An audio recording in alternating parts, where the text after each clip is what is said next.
Hey you guys, it's Peter, and welcome to my channel, Peterisms, where I tell stories of my life and just little things that I've learned as I've grown into the person that I am today. And I have been filming many of my videos outside today. It's kind of a nice day outside. There's a little bit of a breeze, and it's a little bit cooler than it's been, and it's shining sun outside, and so I thought I would sit out here and read some meditations today. I was actually planning on doing a video talking about the fact that Sunday, Mother's Day, was the 15-year anniversary since my mother had passed, and talking about the difference in grieving, and that grieving for some people is longer than for others, and the process of how it has changed for me over time. And I'm probably still going to do that video if there are people out there that would like me to talk about my grieving process and how it kind of like happened for me. I would love to talk about that, and I think it's a video that if I shared my story and I had my story when I was first going through it, it might have helped me, so I don't know, it might help somebody else out there. But you know, when I do videos, especially on this channel, like sometimes the reason why I don't do meditations is like I'm just not in the mood to like read a meditation and respond to it. And in all honesty, like I'm in a very uplifted, inspired mood today. I have made videos on almost all of my channels, and I'm like in a really happy mood today. My husband just got home, and we're gonna figure out what we're gonna do for dinner here in just a little bit. And so I thought, you know, I would rather just read some meditations instead of going down the road of grief and talking about that and getting inside my head and making myself, you know, kind of sad. And I think, in all honesty, that's probably one of the things that has really helped me with my grieving process through the years, is really knowing where I'm at on certain days, and that, you know, some days I'm just not in a space to go down memory lane and tell a bunch of stories and whatever, and that there are other days that I'm more equipped to do that, or there are other days where I do want to deeply feel things emotionally and think about it. But there are also those days that I'm smiling from ear to ear, and I'm happy and I'm cheerful, and I hold to those days dearly. And so, you know, I think it's important on those days to focus on happiness and positivity. And I just don't know that today, for me to talk about the grieving process from beginning to now is where I really want to go. So I hope you guys understand that. But I would love to do that video. I think it would be, you know, I think everybody's story of grief is so completely different. And in my talking to even just my cousin, who has lost both of her parents, to friends of mine, to my own mother, when I talked to her about having lost, you know, like my grandma died when I was, you know, 13. And I think my mom was 36 when her mom passed away. And then her dad died at 4. You know, even in talking to my mom, like, her grieving and her process of that was so completely different than what I went through down the road and what my cousin has gone through. I think everybody's grieving process is so different that I think to hear many people's stories is really, really helpful. I know one thing that really helped me, this is going to sound kind of crazy, I think one of the things that we don't talk enough about in our society is the grieving of pets.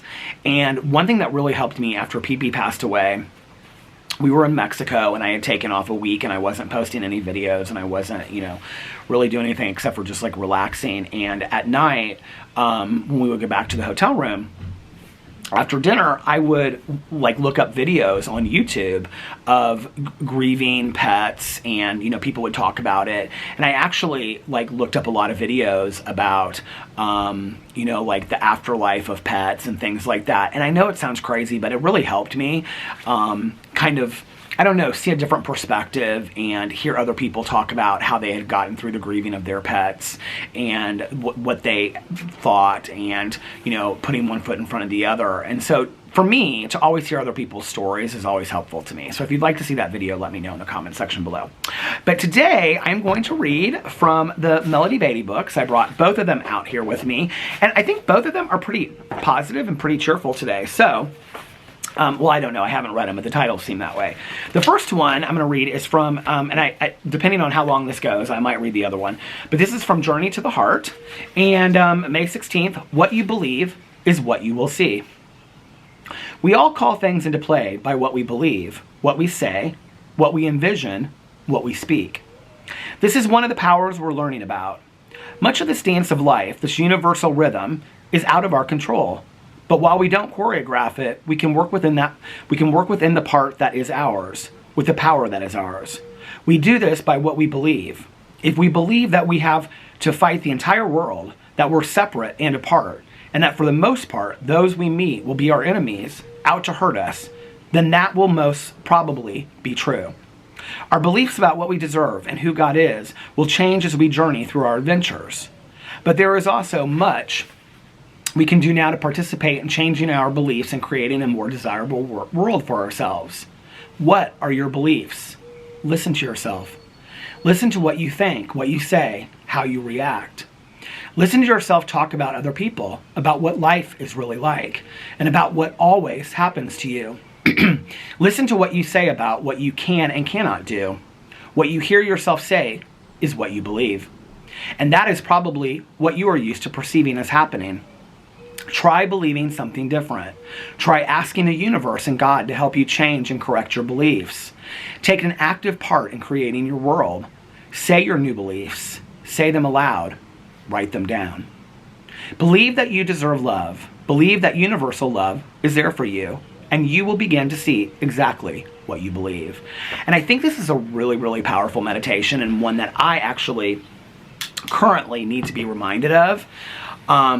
I was talking in my vlog the other day that a lot of people ask me, how do you stay positive all the time? You seem to just get up out of bed and you're positive. And I'm like, no, that's not necessarily how it is. I get up and I sometimes have to do a lot of work to get to the point where I start feeling very grateful and very positive for the day. And I have tools to do that. I have a toolbox of things that I do where I have to do a gratitude list sometimes, or I have to look at my life and be like, wow, life is pretty simple. I have beautiful flowers on my front porch and neighbors that care about me and a husband and best friends that love me and care about me and family that surrounds me and envelops me, and then it's I look at all of that, and that's where I see it, gratitude as an action. And I'm like, oh wow, what an amazing life that I have, no matter how small or how large it is, I was talking to a friend the other day, and I was talking about, I don't even really know what I was talking about, but I said something, and he said to me in response, he said, wow, why are you trying to manifest negativity? And I said, what? And he was like, you're manifesting, you're putting that out in the universe, this negative thought. And I thought, God, he's so right, And it was something I was very down on myself. I was like, well, I don't know, I'll do this video and probably nobody will watch it or something like that, right? And he was like, why would you manifest that? Why would you put that out in the universe? Or the universe. And, it's interesting to me because I have quite a few friends of mine that really believe in vision boards and manifestation and writing down your manifestations.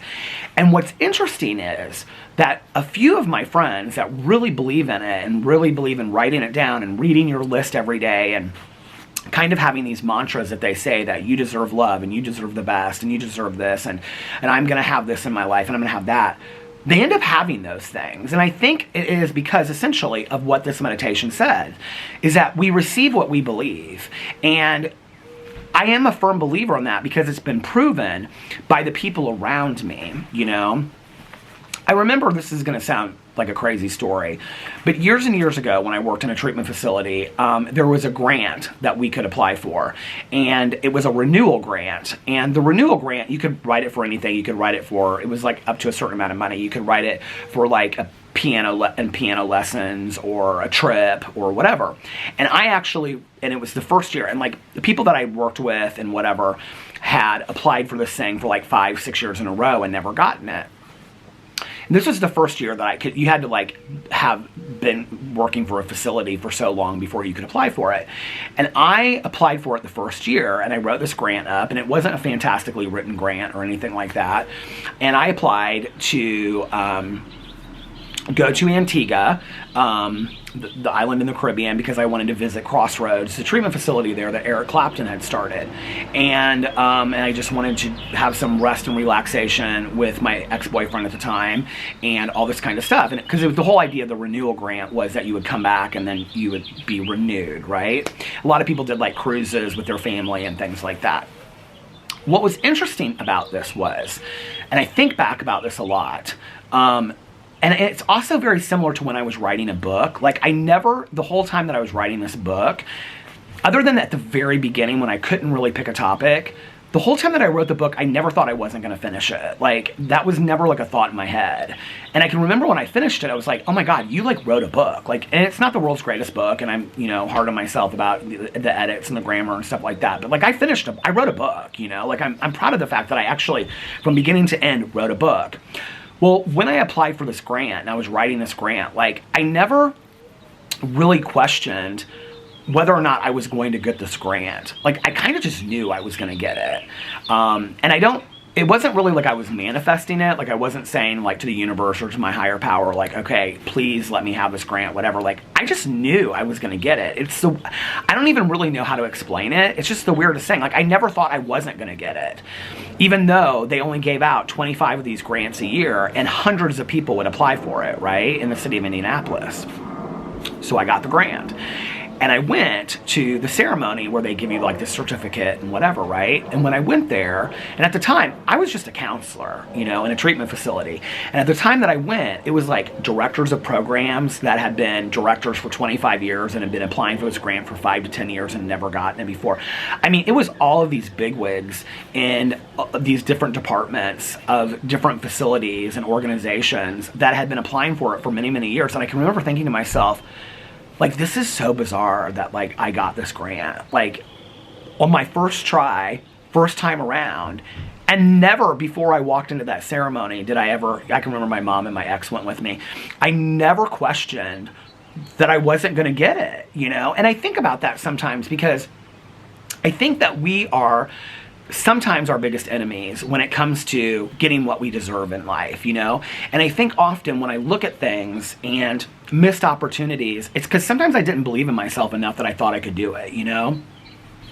And Melody Beatty wrote a fantastic book. I think it was called 40 Days and 40 Nights. And in there she talks about that she hated this house that she was living in and kind of like paying it forward. And she one day broke down and she was like, sitting in the middle of this like dining room, and it was just a wreck. Like, the wallpaper was falling off, the carpet was coming up, and she just like sat down in the middle of the floor and she started like paying it forward with gratitude. And she was like, I'm grateful for this house, I'm grateful for these walls, I'm grateful for these floors and whatever. And every day she would do something different to this house. Like, she would pull up the carpet and she found out there was these beautifully exposed wooden floors underneath it. And then she would find wallpaper, like, you know, that people were selling for like, you know, 50 cents, and she would wallpaper each room something different. And she would start using different stuff for upholstery, and she found couches and alleys and whatever.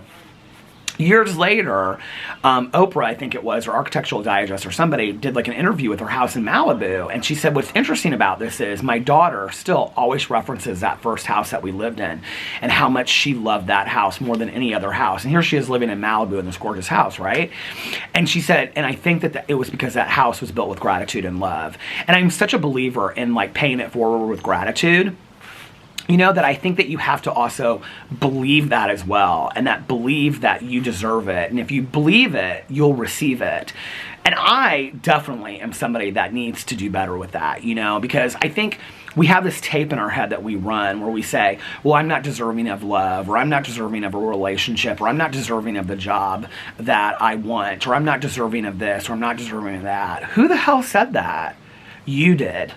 Nobody else. You did. And if you continue to tell yourself that, you will get exactly what you deserve, which is what you believe.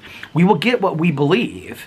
If we change our belief system like the meditation is talking about, then we will get something completely different. We will get all of those good things that we believe that we deserve. And it's all about changing our belief system. And if you know people out there that really believe they deserve the best in life, many of them are really getting the best things in life because they really believe that, or they've kind of lowered their expectations a little bit, you know, and I think it goes both ways.